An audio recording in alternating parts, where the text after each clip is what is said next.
Let's get started on another problem. Our software helps a chocolate factory to manage its production. A package can store a different number of kilos. For example, 1 kilo, 5 kilos, 10 kilos. These boxes can be filled with the two types of bars they produce. Small bars, which have 1 kilo each, and big bars, which have 5 kilos each. Given the total amount of kilos we want in a package, the program should return the number of small bars that we need to use. Given that, we should always use the maximum number of big bars we can before using small bars. Or return -1 if there is no solution. As a developer, let's suppose we already worked on an implementation for this problem, which you can see here.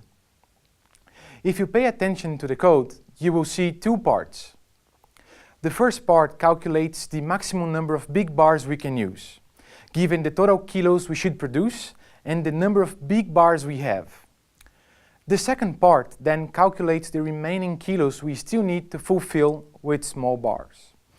We also check if we have enough small bars. If not, we return -1. The best way for you to understand this algorithm is to pause this video, get a piece of paper, and perform some simulations. Keep track of each variable and see what happens to the code given some inputs. Okay, let's now make sure this piece of code actually works. First thing we should do is to think about the partitions we want to exercise. Take a moment here, pause the video again, and think about them. A tip: there are 4 partitions. We see 4 partitions. The first one is when the total is higher than the amount of small and big bars, meaning there are not enough bars to produce the package, and then we should return -1. A concrete instance for this partition can be small equals to 1, big equals to 1, and total equals to 10. With total being 10, it is impossible to produce a package. We don't have enough bars. Another partition is when we don't need small bars, as only using big bars is enough.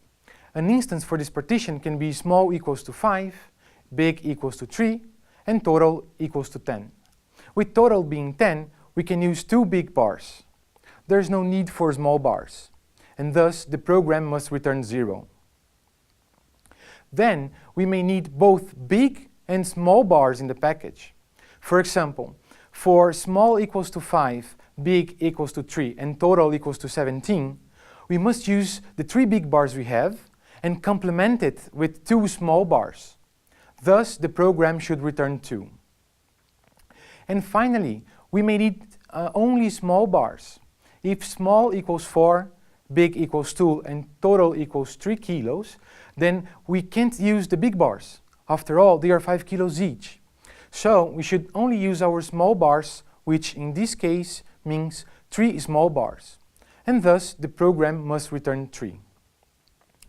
If we automate the 4 partitions we thought about using JUnit, the test for the first partition will look like this. We name the test as total is too big, so that we can understand that this test is about. We instantiate the class undertest and invoke the method undertest, passing a concrete input that represents that partition. In this case, small equals 1, big equals 1, total equals 10. As soon as the method returns a result, we then assert that the result is -1. We repeat this process for the other partitions. The next test is only big bars. We pass 5, 3, and 10 to the calculate method, and we assert that the result is 0.